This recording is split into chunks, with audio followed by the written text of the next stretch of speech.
Hoy es la palabra de la segunda mitad del Salmo 34.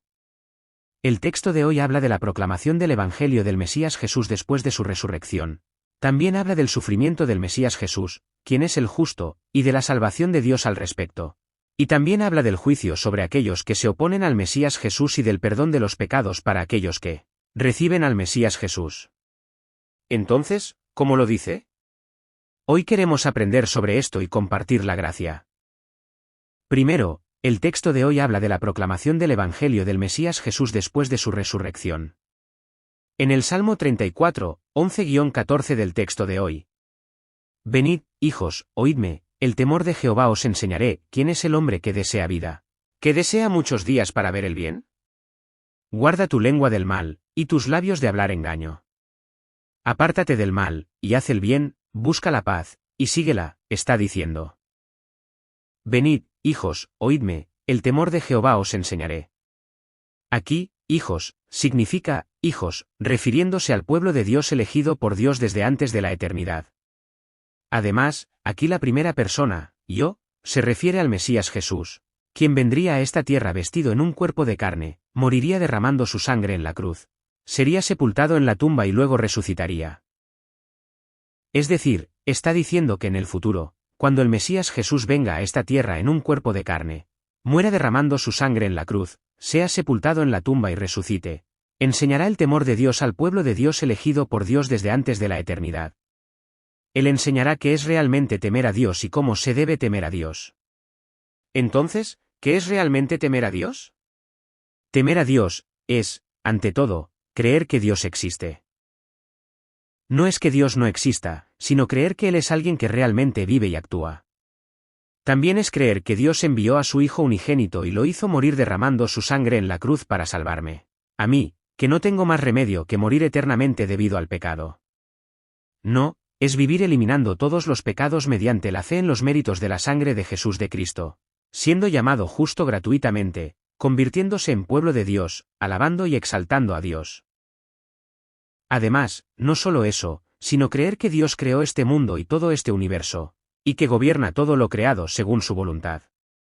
Es decir, creer que toda la vida, muerte, fortuna y desgracia de nosotros los humanos depende de Dios. Es creer que Dios dirige y provee todas mis vidas cotidianas.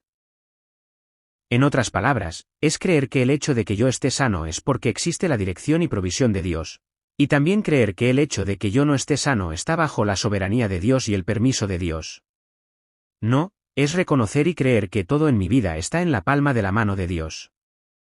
Por lo tanto, si encuentro algo malo mientras vivo en esta tierra, ir a Dios y preguntarle, Dios, ¿por qué estás actuando así? Y mientras confío, no solo esperar y desear que, me sane, lo resuelva y me responda, sino vivir disfrutando de la paz dentro de ese Dios. Además, en lugar de poner la esperanza en esta tierra donde se vive por un momento, vivir mirando y esperando aquel cielo eterno y bendito, y recordar y pensar en el Dios triuno que me ha hecho su templo a través del Espíritu Santo y siempre está conmigo, y vivir compartiendo una comunión de amor ferviente. Precisamente esto es una vida de temer a Dios y se puede decir que es la imagen de temer a Dios. ¿No es así? No se podrá decir que es temer a Dios si no se cree que Dios existe aunque se diga que se teme a Dios. Además, si se dice que se teme a Dios pero no se cree en los méritos de la sangre del Mesías Jesús enviado por Dios, eso tampoco se podrá llamar una imagen de temer a Dios. Además, si se dice que se teme a Dios y se cree en el mando y gobierno de Dios, pero siempre se vive entre todo tipo de preocupaciones, inquietudes y temores, esto tampoco se podrá llamar una imagen de temer a Dios. Al contrario, temer a Dios es creer, seguir y reconocer todas estas cosas mencionadas anteriormente sin un ápice de duda, y vivir pacíficamente dentro de esa fe. Es decir, el Mesías Jesús está diciendo que en el futuro, cuando Él mismo venga a esta tierra, muera derramando su sangre en la cruz y resucite, nos enviará el Espíritu Santo y enseñará precisamente todas estas cosas. ¿Quién es el hombre que desea vida, que desea muchos días para ver el bien? Aquí, vida, se usa como plural majestuoso, plural de gloria, refiriéndose a la vida de gloria eterna, es decir, la vida eterna. Es decir, se refiere a vivir eternamente, sin morir de nuevo, reviviendo con un cuerpo espiritual de resurrección en el momento del fin de este mundo, aunque el cuerpo de carne muera en esta tierra. Además, si se traduce literalmente, desea muchos días para ver el bien, aquí, se puede decir como, ver días buenos. Es decir, aquí los días buenos se refieren a la vida en aquel cielo eterno donde no hay ningún sufrimiento ni tribulación, no hay enfermedad y no hay hambre. De todos modos, si se dice esta oración en una palabra, se puede decir como, ¿quién es la persona que desea recibir el gozo de la vida eterna entrando en aquel cielo? Lo cual es una pregunta retórica que convoca el profundo interés y atención de la audiencia. Probablemente todos los oyentes que escuchan esta pregunta responderán a esta pregunta diciendo, «Ese soy yo». Entonces, ante esto, el Mesías Jesús dirá implícitamente lo siguiente. Él dirá, si vosotros sois así, desde ahora debéis seguir y cumplir íntegramente todo lo que yo os enseño. Es decir, que si vosotros seguís y cumplís íntegramente todo lo que yo enseño, en el futuro, en el momento del fin de este mundo, entraréis en aquel cielo con un cuerpo espiritual de resurrección y viviréis disfrutando del gozo de la vida eterna. Entonces, ¿cómo se debe actuar realmente? Guarda tu lengua del mal, y tus labios de hablar engaño apártate del mal, y haz el bien, busca la paz, y síguela. Esta oración es ahora una expresión sinecdótica que representa todas las leyes de la Biblia. No, estas palabras ahora nos hacen recordar las palabras del Sermón del Monte que Jesús proclamó cuando vino a esta tierra vestido en un cuerpo de carne hace 2000 años. Por ejemplo, como cuando dijo, cualquiera que mira a una mujer para codiciarla, ya adulteró con ella en su corazón. Esto advierte que, aunque no hayamos cometido pecado a través de alguna acción mientras vivimos en esta tierra, si hemos cometido pecado solo con el pensamiento o los labios, no tendremos más remedio que caer en aquel estanque de fuego eterno del infierno. Por lo tanto, no se debe cometer pecado de ninguna manera, ya sea con el pensamiento, la palabra o la acción. Es decir, si te golpean en la mejilla derecha, ofrece también la izquierda, si te piden que vayas una milla, acompaña 2, si te piden prestados 10 millones de wons, entrega hasta 100 millones. Solo actuando así, solo este tipo de persona no caerá en aquel estanque de fuego del infierno y podrá entrar en aquel cielo eterno. Bien. ¿Qué les parece? Es algo muy fácil entrar en aquel cielo. Sin embargo, ¿podrá haber realmente una persona que pueda vivir según estas palabras? Probablemente, según lo que yo pienso, parece que no habrá nadie en este mundo. No, la Biblia advierte que, aunque se cumplan y sigan todas estas leyes, si se infringe aunque sea una sola, no se tendrá más remedio que caer en el estanque de fuego eterno del infierno. En Santiago 2, 10-11 también. Porque cualquiera que guardare toda la ley, pero ofendiere en un punto, se hace culpable de todos. Porque el que dijo, no cometerás adulterio, también ha dicho, no matarás. Ahora bien, si no cometes adulterio, pero matas, ya te has hecho transgresor de la ley, está diciendo. Por lo tanto, ¿quién podrá entrar en aquel cielo por el cumplimiento de todas estas leyes? No hay nadie. Entonces, ¿por qué Dios dio estas leyes? No, ¿por qué Jesús está hablando en el texto de hoy como si fuera en aquel Sermón del Monte? Es para hablar sobre la razón y el propósito por los cuales Dios dio la ley a nosotros los humanos. Entonces, ¿por qué Dios dio la ley a nosotros los humanos? El primer propósito por el cual Dios dio la ley a nosotros los humanos es para que nos demos cuenta del pecado. En Romanos 3:20 también. Ya que por las obras de la ley ningún ser humano será justificado delante de él, porque por medio de la ley es el conocimiento del pecado, está diciendo. También, el propósito por el cual Dios dio la ley a nosotros los humanos es para que pueda desempeñar el papel de tutor, es decir, de ayo, que nos conduce a Cristo. Es decir, como se mencionó anteriormente, si nosotros los humanos infringimos aunque sea un ápice o una tilde de esta ley, tal persona caerá en el estanque de fuego del infierno. Tal humano, a través de la ley, se da cuenta de que es un pecador que no tiene más remedio que morir eternamente y se desespera y grita. Y esta desesperación y grito conducen a la confesión de que, dado que no puedo entrar en aquel cielo con mi fuerza y capacidad, necesito un Salvador que me salve del pecado. Como resultado, la ley termina desempeñando el papel de ayo, es decir, de guía, que nos conduce a Jesucristo. También, el propósito por el cual Dios dio la ley es para que el pueblo de Dios pueda vivir una vida que agrade a Dios, viviendo como pueblo de Dios. Es decir, la ley no puede salvar a los humanos, pero nos informa sobre cómo puede vivir el pueblo de Dios para agradar a Dios. De todos modos, lo que el Mesías Jesús quiere decir a través de las palabras del texto de hoy es que, en el futuro, cuando Jesús mismo venga a esta tierra en un cuerpo de carne, morirá derramando su sangre en la cruz. Y vosotros debéis creer en los méritos de esta sangre. Solo así no caeréis en aquel estanque de fuego eterno del infierno y podréis entrar en aquel cielo eterno y vivir, disfrutando del gozo de la vida eterna. En segundo lugar, el texto de hoy habla de las tribulaciones del Mesías Jesús, quien es el justo, y de la salvación de Dios al respecto. En el Salmo 34, 15-18 del texto de hoy. Los ojos de Jehová están sobre los justos, y atentos sus oídos al clamor de ellos. La ira de Jehová contra los que hacen mal, para cortar de la tierra la memoria de ellos. Claman los justos, y Jehová oye, y los libra de todas sus angustias. Cercano está Jehová a los quebrantados de corazón. Y salva a los contritos de espíritu, está diciendo. Los ojos de Jehová están sobre los justos, y atentos sus oídos al clamor de ellos. Aquí, justo, se usa como plural majestuoso, plural de gloria, con el significado de justo de gloria, refiriéndose al Mesías Jesús. Es decir, dado que el Mesías Jesús sufre la ejecución en la cruz, por un momento podría parecer la imagen de un pecador. Porque, en aquel entonces, los prisioneros que sufrían la ejecución en la cruz eran rebeldes, ladrones o aquellos que habían cometido pecados atroces. Sin embargo, el Mesías Jesús es un justo que no tiene absolutamente ningún pecado de ese tipo. Y además un justo de gloria, es decir, alguien sin pecado, a quien Dios también reconoce. Así es. Jesús es alguien que no tiene pecado. En 1 Pedro 2:22 también. El cual no hizo pecado, ni se halló engaño en su boca, está diciendo. Esta es la confesión de Pedro, quien siguió y acompañó a Jesús de cerca, compartiendo alegrías y tristezas durante 3 años.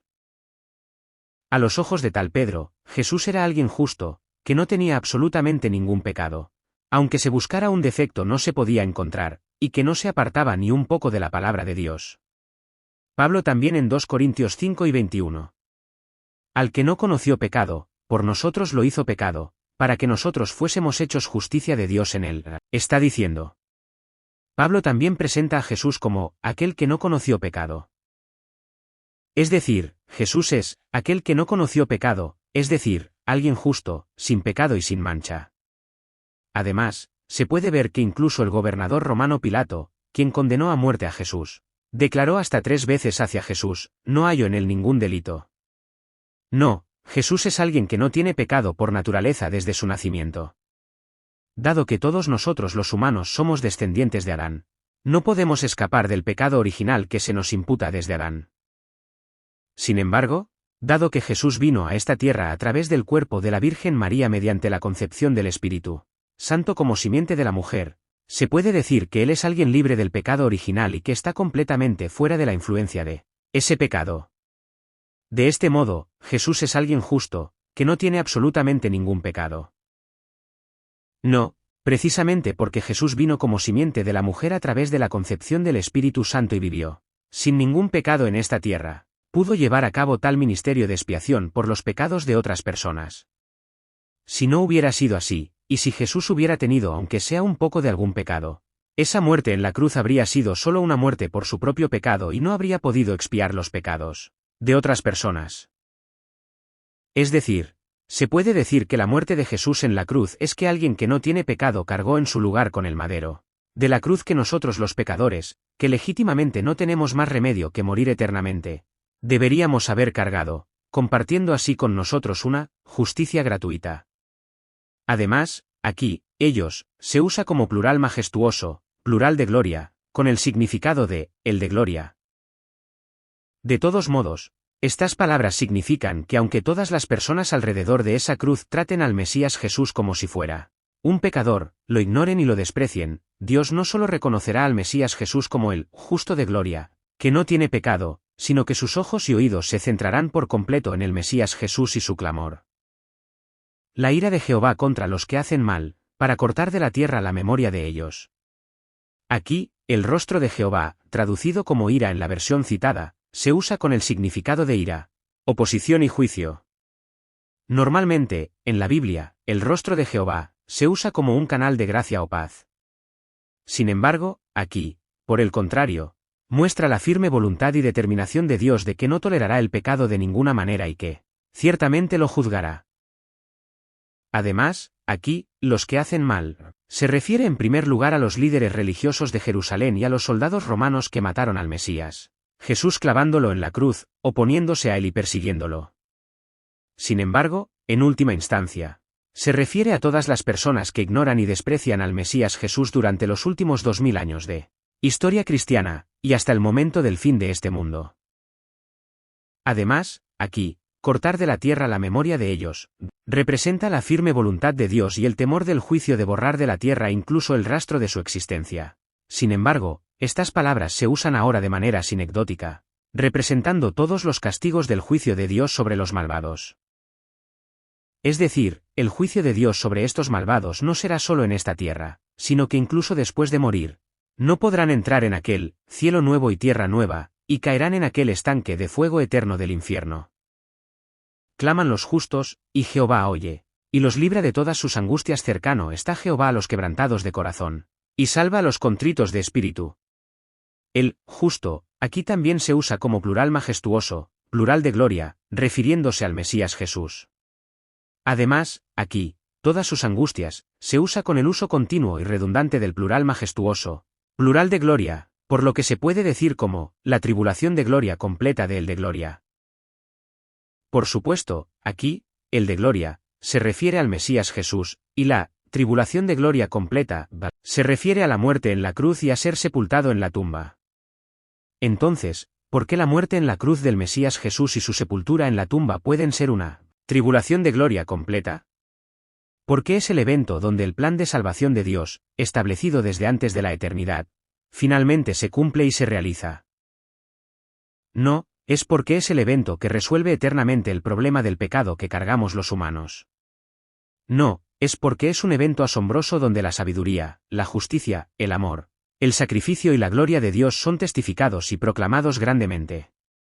Además, aquí, libra, en pasado. Es un perfecto profético, lo que significa que en el futuro, cuando ese justo, es decir, aquel Mesías Jesús de gloria, muera derramando su sangre en la cruz y sea sepultado en la tumba, Dios escuchará su clamor desde dentro de la tumba y lo librará de esa muerte. No, que en el momento de la muerte en la cruz, Dios ciertamente guardará y protegerá al Mesías Jesús. Cercano está Jehová a los quebrantados de corazón, y salva a los contritos de espíritu. Aquí, corazón, se dice, leb, en hebreo, lo cual suele representar los órganos internos de nosotros los humanos o órganos corporales similares. Es decir, se puede comprobar que esta palabra, dentro de estos salmos, a menudo representa la existencia de Jesús, quien murió derramando su sangre en la cruz y yace en la tumba, o bien se refiere a Jesús, quien se vistió con el cuerpo espiritual de la resurrección. Lo mismo ocurre aquí. Aquí también, esta palabra representa la existencia de Jesús, quien murió derramando su sangre en la cruz y yace en la tumba. Además, la palabra traducida como espíritu, en el sentido de contrito de espíritu. Aquí significa alma, aliento. Es decir, si se traduce esta oración literalmente, se puede decir como Jehová está cerca de aquel cuyo corazón, leb, está destrozado, y salvará a aquel cuya alma está triturada. Por supuesto, aquí, aquel cuyo corazón está destrozado, aquel cuya alma está triturada, se refiere a Jesús, quien murió derramando su sangre en la cruz y yace en la tumba. Es decir, que Dios estará cerca de Jesús, quien murió derramando su sangre en la cruz y yace en la tumba, y lo salvará. Dicho de nuevo, que hará que el Mesías Jesús reviva de entre los muertos. Por último, el texto de hoy habla del juicio sobre aquellos que se oponen al Mesías Jesús y del perdón de los pecados para aquellos que reciben al Mesías Jesús. En el Salmo 34, 19-22 del texto de hoy. Muchas son las aflicciones del justo, pero de todas ellas le librará Jehová. Él guarda todos sus huesos, ni uno de ellos será quebrantado. Matará al malo la maldad, y los que aborrecen al justo serán condenados. Jehová redime el alma de sus siervos, y no serán condenados cuantos en él confían, está diciendo. Muchas son las aflicciones del justo, pero de todas ellas le librará Jehová. Aquí, justo, se usa en singular y no en plural, confirmando una vez más que el justo de gloria mencionado anteriormente se refiere al Mesías Jesús. Además, aquí, todas ellas, refiriéndose a las aflicciones. Se usa como plural majestuoso, plural de gloria, por lo que se puede decir como, todas las aflicciones de él de gloria. Es decir, aquí, todas las aflicciones de él de gloria, son todas las aflicciones que el Mesías Jesús, quien es Dios Hijo, sufre al venir a esta tierra vestido en nuestro cuerpo humano. Y se puede decir que incluyen la muerte en la cruz y la sepultura en la tumba, etc. Es decir, estas palabras significan que aunque, el de gloria, quien no tiene pecado, es decir, el Mesías Jesús, sufra muchas aflicciones como la muerte en la cruz y la sepultura en la tumba cuando venga a esta tierra en un cuerpo de carne, Dios lo salvará de todas esas aflicciones. No, que lo guardará y protegerá. Él guarda todos sus huesos, ni uno de ellos será quebrantado. Se puede comprobar que estas palabras se cumplen tal cual 1000 años después, en el evento donde Jesús es ejecutado clavado en la cruz. Normalmente, en la ejecución en la cruz, el diafragma sube y se vuelve fácil inhalar aire, pero difícil exhalar. Se dice que en ese momento, el prisionero colgado en la cruz, por su instinto de supervivencia, utiliza sus piernas como soporte para elevar su cuerpo hacia arriba para poder respirar. Pero los soldados solían romper las piernas para que el prisionero no pudiera actuar de esa manera y así no pudiera prolongar más su vida, llevándolo a la muerte en poco tiempo. Esto se aplicó tal cual también en el momento de la ejecución de Jesús. Además, dado que en ese momento se estaba ante el día de reposo, los judíos no querían que los cuerpos permanecieran colgados en la cruz hasta el día de reposo. Por eso, los judíos solicitaron a Pilato que se les rompieran las piernas a los prisioneros para apresurar su muerte. Por consiguiente, los soldados fueron y rompieron las piernas de los prisioneros que estaban colgados en la cruz junto a Jesús. Sin embargo, Jesús ya estaba en un estado en el que había expirado. Por lo tanto, los soldados, en lugar de romper las piernas de Jesús, le traspasaron el costado con una lanza para confirmar su muerte, y se testifica que salió sangre y agua. ¿Qué les parece? Vemos que las palabras profetizadas en el texto de hoy se están cumpliendo tal cual. En Juan 7 y 36 también. Porque estas cosas sucedieron para que se cumpliese la Escritura, no será quebrantado hueso suyo, está diciendo. Es decir, que el hecho de que los soldados traspasaran el costado con la lanza en lugar de romper las piernas de Jesús fue para cumplir las palabras profetizadas en la Biblia. Así es. La Biblia profetiza en varios lugares que ni uno de los huesos del Mesías Jesús será quebrantado y será preservado, y que en su lugar será traspasado por una lanza. No solo en las palabras del texto de hoy, sino que si se observan los ritos de la Pascua en el momento del Éxodo en la era del Antiguo Testamento, hay un rito de que al comer el cordero, no quebrantaréis hueso suyo, Éxodo 12 y 46, Números 9 y 12. Por supuesto, esto muestra tipológicamente que el Mesías Jesús, quien viene a esta tierra para expiar los pecados de nosotros los humanos, vendría como el Cordero de la Pascua. Sin embargo, que ni uno de los huesos del Mesías Jesús sería quebrantado y sería preservado. Además, en Zacarías 12 y 10 también profetiza que el Mesías Jesús morirá traspasado por una lanza, diciendo, y mirarán a mí, a quien traspasaron. De este modo, se puede saber que el hecho de que los huesos de Jesús no fueran quebrantados ni uno solo y fuera traspasado por una lanza no fue algo que sucedió por casualidad, sino que fue la obra y la dirección de Dios para cumplir las palabras profetizadas en la Biblia. Es decir, se puede saber que Dios, en el momento del evento de la cruz, estaba dirigiendo y gobernando detalladamente incluso el filo de la espada y la punta de la lanza de esos soldados romanos.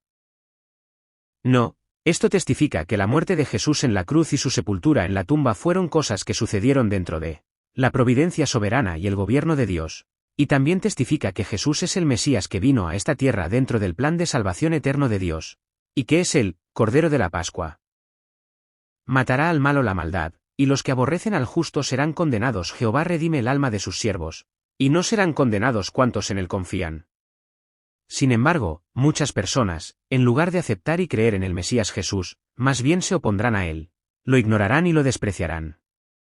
Aquí, maldad, significa, malo, malvado, y se refiere no solo a ignorar y despreciar el plan de salvación de Dios, sino también a oponerse y despreciar al Mesías Jesús.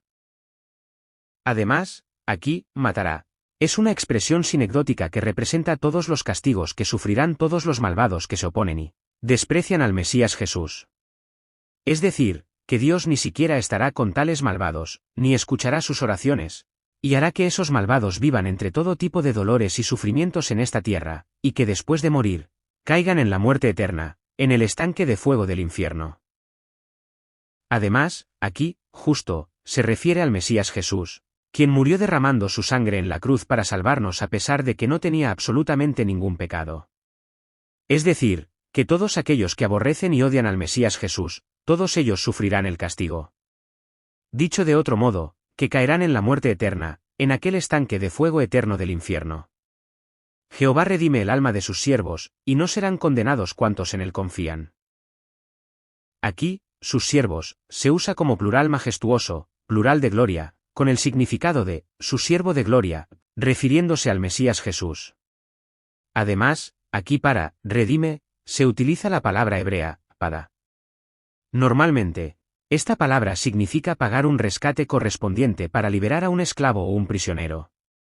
Visto así, esta palabra aquí indica que Dios pagará algún precio y rescatará a ese siervo de gloria de esa muerte. Dicho de otro modo, Dios entregó a su Hijo unigénito a la muerte en la cruz para la salvación de nuestra humanidad, pero al resucitarlo, se puede decir que lo recuperó pagando algún precio ante el poder de la muerte. Por supuesto, el precio aquí es, paradójicamente, la muerte de su amado Hijo. No, se puede saber que esta palabra, pada, se está utilizando aquí especialmente para enfatizar la muerte de ese Hijo. Es decir, que Dios pagó el precio de la sangre de su Hijo unigénito ante la demanda de la justicia para la salvación de nuestra humanidad, pero por otro lado, al pagar el precio de ese dolor y sufrimiento que es la muerte de su Hijo unigénito, hará que ese Hijo reviva de entre los muertos. Aquí se puede vislumbrar el ferviente amor de Dios para la salvación de nuestra humanidad y su determinación, desgarradora y noble. ¿No es así? Se puede vislumbrar este ferviente amor de Dios y su determinación desgarradora y noble, que incluso entrega a su amado Hijo unigénito y lo hace morir derramando su sangre en la cruz para salvarnos, no, que incluso soporta ese dolor y sufrimiento extremo que es la muerte de su Hijo unigénito.